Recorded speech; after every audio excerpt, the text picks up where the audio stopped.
बसपा प्रमुख मायावती कल बैठक करने वाली हैं, लेकिन उससे ठीक पहले एक बड़ी खबर निकल कर के आ रही है।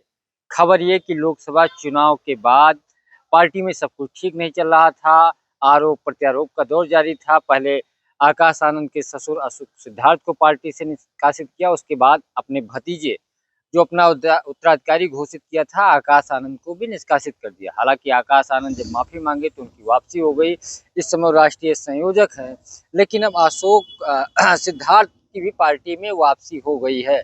यानी आकाश आनंद के ससुर अशोक सिद्धार्थ ने सार्वजनिक रूप से माफी मांग ली है। उन्होंने सोशल मीडिया पे पोस्ट करते हुए लंबी चौड़ी मायावती से हाथ जोड़कर माफी मांगी है। अपने नामे में अशोक सिद्धार्थ ने स्वीकार किया, जाने अनजाने या कुछ लोगों के बहकावे में आकर उनसे गलतियां हुई और इसके लिए वो माफी मांगते हुए मायावती ने फिलहाल उनको माफ कर दिया है। मायावती इसी साल की शुरुआत में अशोक सिद्धार्थ को पार्टी से निष्कासित किया था, क्योंकि उनके ऊपर आरोप था कि दिल्ली, हरियाणा और सहित कई राज्यों में चुनाव हुए थे, मनमर्जी से टिकट बांटे थे। मायावती को जानकारी नहीं दी थी। ये भी था कि खरीद फरोख्त भी हो रहा है। इसको लेकर के ससुर और जो है दामाद दोनों को पार्टी से निष्कासित कर दिया था। फिलहाल पहले आकाश आनंद की निष्कासन रद्द हुआ और पार्टी में अहम जिम्मेदारी मिली।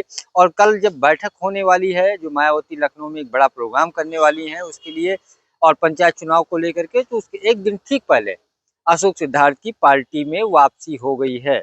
पहले अशोक सिद्धार्थ ने लंबी चौड़ी पोस्ट लिखते हुए माफी मांगी और फिर मायावती ने एक्स पे पोस्ट करते हुए उनको माफ कर दिया।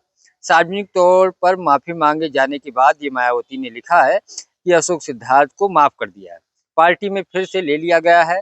उन्होंने कहा बीएसपी के कई जिम्मेदार पदों पे लंबे समय से कार्यरत थे और पूर्व राज्यसभा सांसद अशोक सिद्धार्थ, जिन्हें कुछ महीने पहले पार्टी से निष्कासित किया गया था, आज सार्वजनिक तौर पे माफी मांग ली है और उनके निष्कासन के फैसले को रद्द करते हुए फिर से पार्टी में शामिल कर लिया गया है। एक समय था कि पूर्व सांसद अशोक सिद्धार्थ को मायावती का बेहद करीबी माना जाता था। उसके बाद मायावती के भतीजे से उनकी बेटी की शादी हुई तो रिश्ते और प्रगाढ़ हो गए। राजनीति में करीबी रिश्ते थे ही, पारिवारिक रिश्ते हो गए।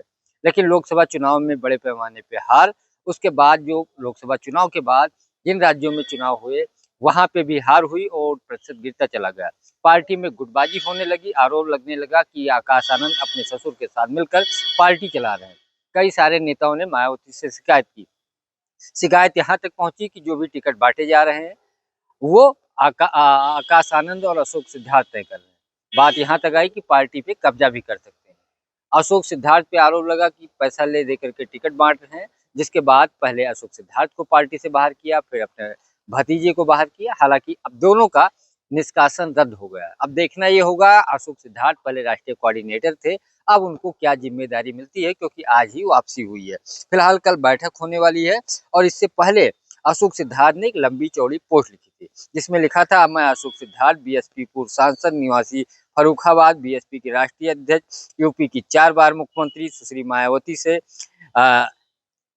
हृदय से सम्मान चरण स्पर्श करते हुए मुझे पार्टी का कार्य करने के दौरान जाने अनजाने तथा गलत लोगों के बहकावे में आकर जो भी गलती हुई उसके लिए आदरणीय बहन जी से हाथ जोड़कर माफी मांगता हूँ। इसके अलावा और बहुत सारी चीजें लिखी हैं। इससे साफ हो गया कि पहले मायावती से बातचीत हुई होगी, समझौता कराया गया होगा, उसके बाद अशोक सिद्धार्थ का एक्स पे पोस्ट आता है। उसके थोड़ी देर के बाद मायावती भी पोस्ट करती हैं और उन गलती जो थी उस पर माफी जब मांगे तो उन्होंने ये लिखते हुए कहा कि सार्वजनिक रूप से अपनी गलती को उन्होंने हाथ जोड़ के माफी मांगी है। अब पार्टी के कार्यों में लगे, उनका निष्कासन रद्द किया जा रहा है और पार्टी के जो फैसले हैं उसको आगे बढ़ाया। तो एक बड़ा डेवलपमेंट है बीएसपी की। और बीएसपी चूंकि एक बड़ा कार्यक्रम करने जा रही है लखनऊ में, बड़े पैमाने पर अम्बेडकर मैदान में, रमाबाई अम्बेडकर मैदान जिसको कहा जाता है, करीब 10 लाख की उसमें भीड़ आती है और पूरा राज्य स्तरीय एक सम्मेलन होगा, क्योंकि बसपा के जो महापुरुष हैं उनके नाम पे जयंती का प्रोग्राम है। और उसको मायावती 2027 के चुनावी तैयारी को लेकर के एक मैसेज देना चाहती कि मायावती के साथ अभी भी लोग हैं। क्योंकि अब बड़े लोग और वापसी हुई है तो बहुत सारे लोग और वापसी होगी, बहुत सारे लोग अलग अलग क्षेत्रों में लगाए गए हैं, क्योंकि ये रैली, ये कार्यक्रम भी बसपा का ऐतिहासिक होगा, जिसमें दिखाने की कोशिश करेंगे कि बसपा से अभी भी, यानी मायावती से अभी भी दलित जुड़े हुए हैं। जो अफवाह चलती है कि बीजेपी की बी टीम है, उसको तोड़ने की कोशिश भी करेंगी।